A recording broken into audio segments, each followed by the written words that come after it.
In this video, we'll be looking at evaluating disaster risk in supply chain.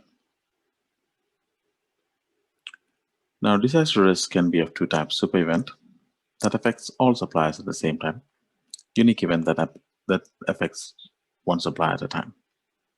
Now, probability of finding all end suppliers being affected at the same time is given by this formula here. So let's take an example. So we have probability of super event happening, which is around 0.01 or 1%. Probability of unique event happening. So we know that it's around 4% or 0.04. Now, using this, you can find the probability of all suppliers will be affected. Now, when you're using one supplier, there's a 5% chance that the supply will be disrupted. Now, then you can try with two suppliers. For two suppliers, based on this formula, we have around 1%, 1.16% probability of all suppliers, that is both suppliers getting disrupted. So this formula will tell you, give you the probability of all end suppliers being disrupted at the same time. So if you use three suppliers, the probability that all three suppliers will be disrupted is like 0.0101 or 1.01%, which is lower. It's not significantly lower, but it's lower. So you can see that if you go further down, if you keep on adding supplies, there is no much of a reduction in the risk. So 3 suppliers is optimal, and but here we can make a decision based on the lowest probability. However, now this example does not include the cost of managing suppliers or financial loss when the risk materializes. So when considering that, so if you have a number on that, so the marginal cost of managing a supplier and the financial loss if all suppliers were disrupted, now we can use that to construct an addition tree. So you can see here we have addition tree. So the additions are that you either select one supplier or two supplier or three supplier, the 3 possible additions. Now, of course, you can go for more, but we know from here that it's not going to make much of a difference.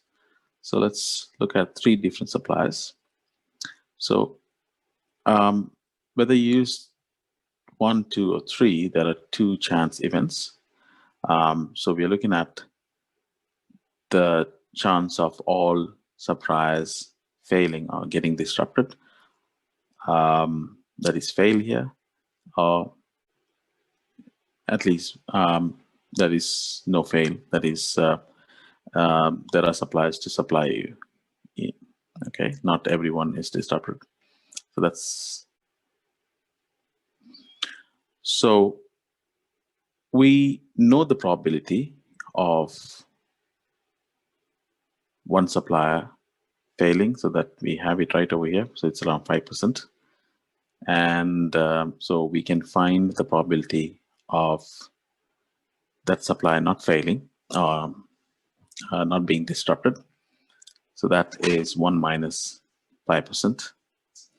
And when you're using 2 suppliers, we have the probability for that as well from the formula, so which is around 0.01. And for 3 suppliers, we have 0.01 and so on. So the marginal cost, we also have to take into consideration the marginal cost. The marginal cost is like 5,000 when there's one supplier. So so when there are 2 suppliers, it's going to be 5,000 times 2, 10,000. 3 suppliers going to be 15,000. And Of course, when all supplies are disrupted, obviously we're going to have a financial loss if all were disrupted. So that's going to be 500,000. So we add that to that.